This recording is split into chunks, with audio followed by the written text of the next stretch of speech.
Now, of course, when you retire, the paycheck stops. Well, does it have to? How will you cover your monthly living expenses? Morningstar interviewed Carrie Pector, editor of the Retirement Income Journal. The simplest approach is just to figure out what it's going to cost you a month to live, figure out what you're going to get in Social Security, take the difference, and then you have to think about how can I make that difference? How can I bridge that gap in a way that's palatable to me and that gives me the protection from risk that makes me feel secure so that I'm not sitting there watching CNBC every night and wondering whether I'm going to run out of money when I get older. This can be tricky because accumulating wealth is one thing. Building income from that wealth is a whole other thing. You know, you've got pensions, maybe Social Security. But how do we build paychecks in retirement? Is this where an annuity can come into play?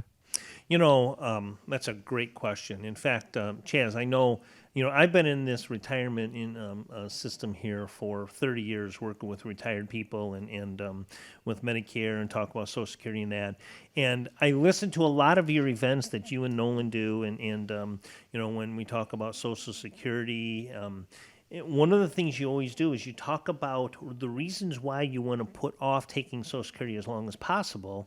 And, it's funny in that, Carrie mentioned bridging the gap. And that's one thing I always tell you guys that, when you ask me, so what do you think? How did the event go? I said, one thing that I think is awesome is the way that you guys talk about putting off taking Social Security. And then you explain how you bridge that gap. Mm-hmm. And I think that's the most important part, is explaining to people, how do you bridge that gap and generate that income if I'm putting off taking other resources? Yeah. Explain how you guys do that. Yeah, and that's a good question. Good point there. And it really, it depends, obviously. But this business, as you know, is not just numbers and, spreadsheets and things like that. There's a little bit of an art form to it. Sure. And so that is where I think it plays into us being able to know that those strategies exist about bridging the gap, but looking at health issues and longevity, your retirement goals and some things, and developing a personal financial plan that's going to have a combination of Social Security, other passive income sources, maybe rental income, investments, dividends, and stocks. So it really all depends. But yeah, those definitely are some of the main questions that people have about the gap, because it just doesn't make sense. Right. How am I going to cover that gap? Right. One of the things that I've run into over the past couple of weeks is, some people have asked me, well, how do you cover that gap? What kind of tools or resources do you use to cover that gap? And a lot of people that I'm talking to are talking about annuities again. It's almost cyclical, right? Yep. They talk about annuity. Tell me a little bit about what you tell people about annuities. Is that an option where people should actually consider using to bridge that gap for income? Absolutely. So annuities are kind of like saying car. I've said that in the past. It's that there's just so many different types, so many features, bells and whistles. For the most part, annuities fall into two categories, Scott. We've got the fixed, and then we've got the variable. And in both cases, the annuity has a component that would allow you to draw income for the rest of your life. You cannot outlive it. That's the payout phase. During the accumulation phase, an annuity, which is just simply an insurance product, works very similar to every other type of investment account you might be more familiar with. So if it's a fixed product, like a savings or a CD or something that has a fixed interest rate, you'll get a fixed credit to your account value if there's gains. Whereas if it's variable, which we're all very familiar with, it goes up and goes down. So the annuity, it does have the main ability to pay a lifetime income like a pension or Social Security, but the ones that we recommend also have the ability to protect. And I think that's one of the main features about them, is that they're so diverse. They have so many different capabilities that it covers a lot of ground with one single product. So annuities are a good thing. I mean, they can be a good thing, right? To the right person. It's to the right person. Just like in what I do, everybody's individual needs are different. And, an annuity is a tool that you use on a regular basis.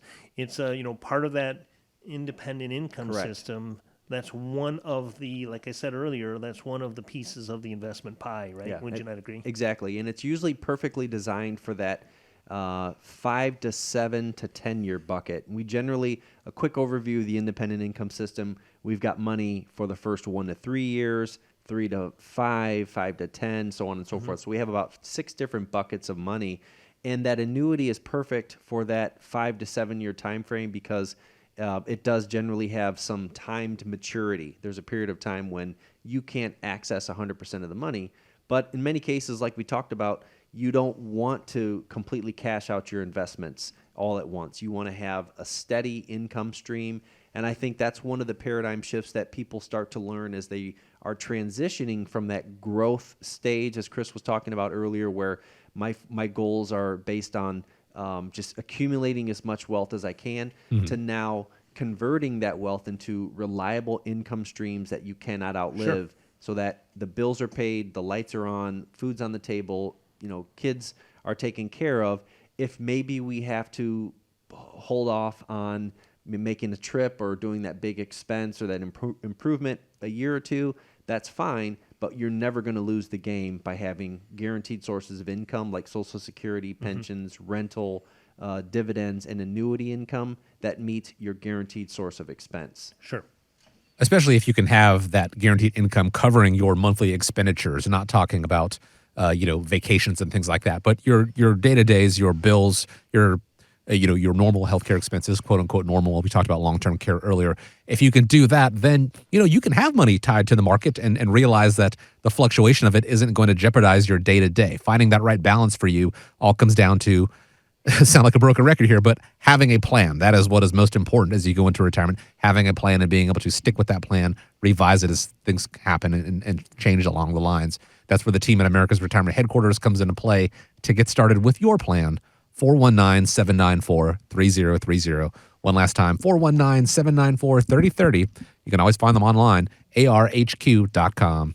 Want to thank you, as always, for joining us, spending part of your day with us here on America's Retirement Headquarters. Please have a great week ahead of you. Guys, thank you as always. And as we wrap up, want to leave you with the final word. Well, thank you again, Chaz. Yep. I enjoyed doing the show with you.